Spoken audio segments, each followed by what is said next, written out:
While The Wire hosts a large cast of characters that are all intriguing in their own unique way, for me there's something fascinating about the curious case of Stringer Bell. He puts the organised in organised crime. He's intelligent, strategic, cautious, and cold-blooded. In another life, he might be leading a legitimate business to global success, but in this life, he's the number 2 in command for a gun-and-run drug ring in West Baltimore. While Avon might be the face of the organisation, Stringer oversees every aspect of the business. And although he never seems to personally get his hands dirty, Stringer has the power to make life and death decisions, making his presence immediately intimidating. We experience Stringer's omniscience from the very first episode, in which his presence in a courtroom is enough to reverse one eyewitness's account. Over 3 seasons, we see how he operates, and begin to realise that this is a man who seems to secretly want out of the game, as he views himself as more of a businessman that's above it all. But even if he identifies as an entrepreneur, in practical reality, he's a meticulous criminal, always one step ahead of law enforcement, and well versed in manipulation and deceiving others. So let's examine the key qualities that made Stringer Bell rise to the top, and why these same qualities led to his eventual downfall. We'll start with clean language, and no, this doesn't mean that he just doesn't use curse words like Omar. It means he's verbally careful to never incriminate himself or Avon. There's always a degree of separation between him and the order, not because he sends it through others, but because he has a way of ensuring someone knows what he's saying without directly saying it. He always acts as if someone might be listening. We see this in the opening episode, when D'Angelo is pissed he's been demoted to running the pit. My uncle know about this? What'd you think? This is just how Stringer speaks. He never says anything that connects his name to Avon's, or even commits to a definitive answer if he doesn't have to. Sometimes this disposition protects him, like when he meets up with Omar and won't ever state that he even knows an Avon Barksdale. I don't know nobody called Barksdale, me. In this case, Omar was wearing a wire, and Stringer's cautiousness frustrates the police. And other times there's no need for it, like when Bodhi wants to meet him to talk about Amsterdam. The second Bodhi says he was picked up by law enforcement, Stringer automatically assumes he's wearing a wire, even though he isn't, and protects himself by giving a law-abiding answer. Oh, a bunch of us got scooped up by the police. Well, you shouldn't sell drugs.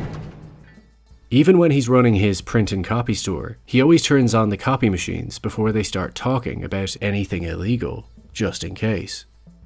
My favourite example of this is how Stringer tells Bodhi he wants him to kill Wallace for snitching. Notice how careful Stringer is with every word. He never once gives a direct order, instead using eye contact and supposition. He just leads the horse to water, so to speak. Here's everything Stringer says in this scene. What up, man? What's up with that boy? A word? I heard he was at the game. Where he been at? Haha, word, his granny, huh? I heard he damn near shit his pants when he saw what happened to Omar's bitch. Right, what about you? You built for this shit? You ready to put the work in? You got heat? Alright, soldier. Everything is slightly coded, letting it be known he doesn't trust Wallace, but not naming him, questioning if Bodhi is ready to prove himself, to manipulate him, and then closing with a reminder of his violent role as a soldier. It's as direct as an indirect order can get. All of this coded language means Stringer is used to hiding his true intentions and thinking 2 steps ahead, which perpetually places him in a deceptive mindset, which leads into the next key, lies and manipulation. Stringer is ruthlessly pragmatic and self-interested. He doesn't care who he has to hurt as long as he gets the result he needs. For instance, when he wants D'Angelo to flush out the rat, his techniques to uncover the truth are both manipulative and inhumane. He instructs D'Angelo to stop paying his crew because he's unhappy with their work, knowing they can't leave because they have no other job prospects. And then when they all get hungry and desperate enough, they'll be all over him, asking for an advance on their next payment. Once there's one person who isn't speaking up, who isn't hungry, then they've found their snitch. So his strategy involves punishing the entire group for one member's potential failure, until the truth finally squeaks out.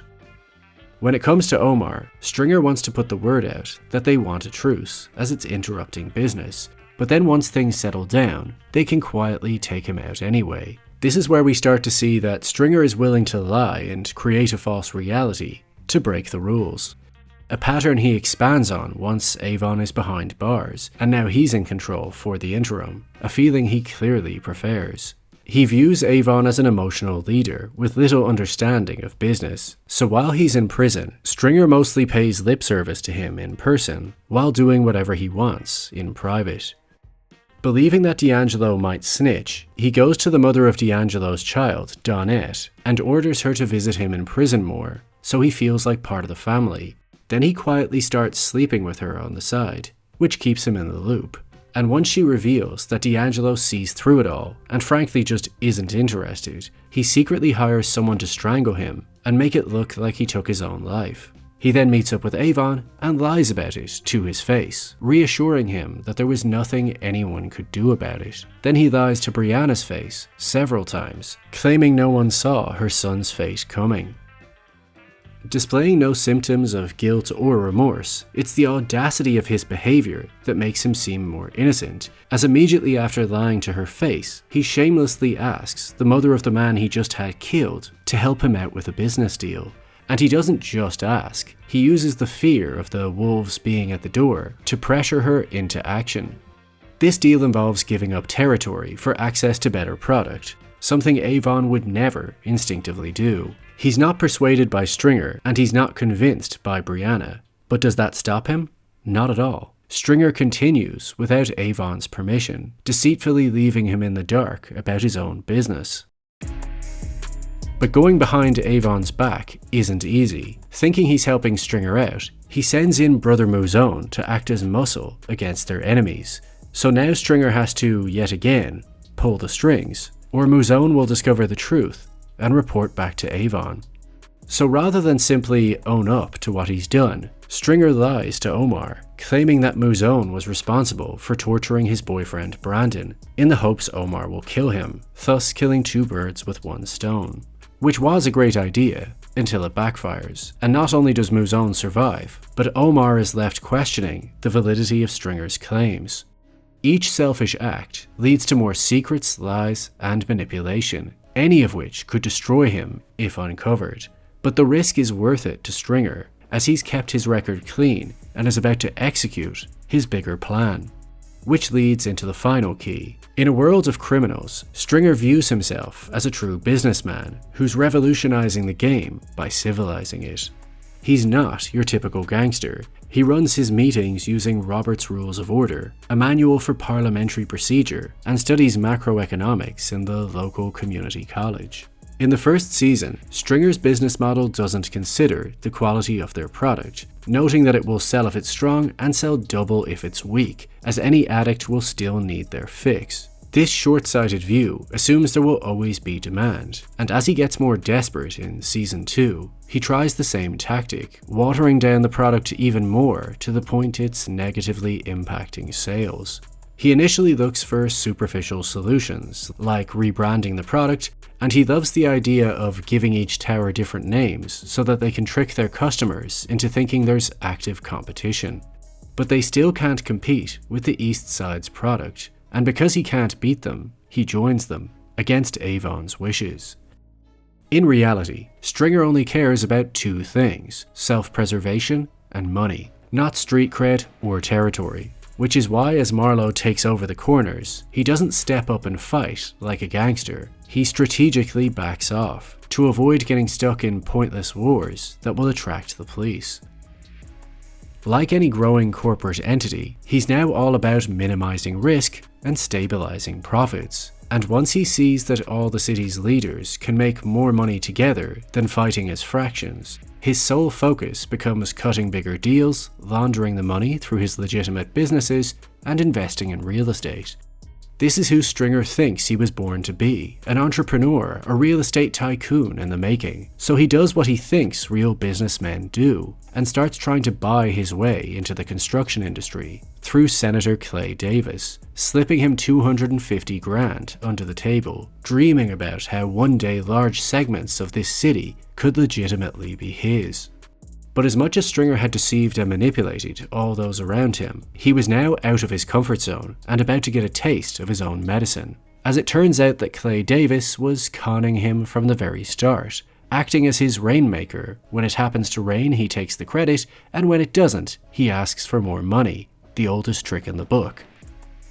This embarrassing revelation exposes that Stringer isn't who he thinks he is. The whole thing is an act, organising his meetings like parliamentary exchanges and talking emphatically about the elasticity of markets. It's like a child playing dress-up. He doesn't know how the real world works. He thinks the city runs just like the game, actually expecting politicians to try to bribe a federal office with his drug money.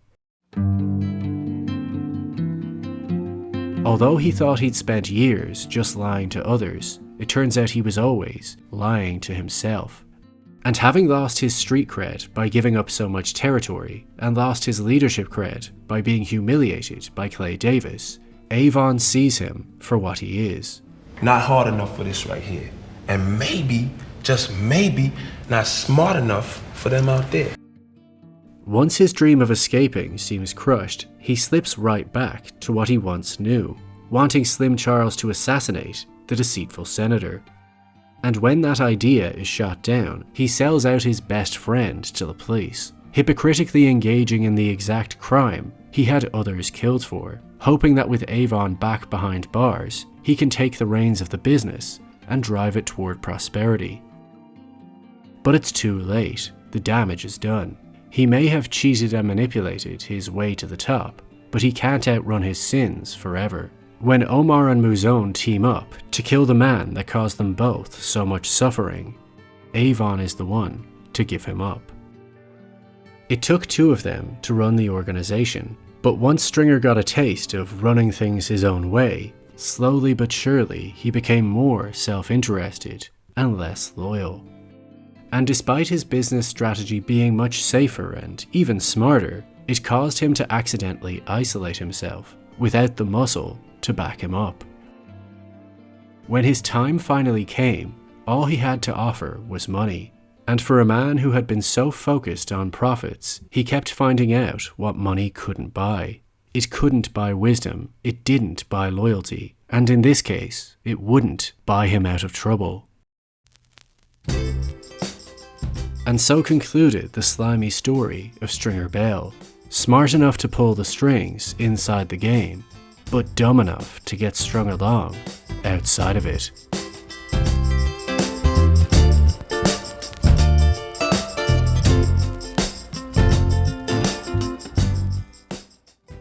If you enjoy content like this and want to see more of it, please do consider supporting me on Patreon, as it really does make a difference to how much content I can pump out. Or if you can't afford that, then simply like the video, subscribe, and leave a comment down below to help the algorithm do its thing.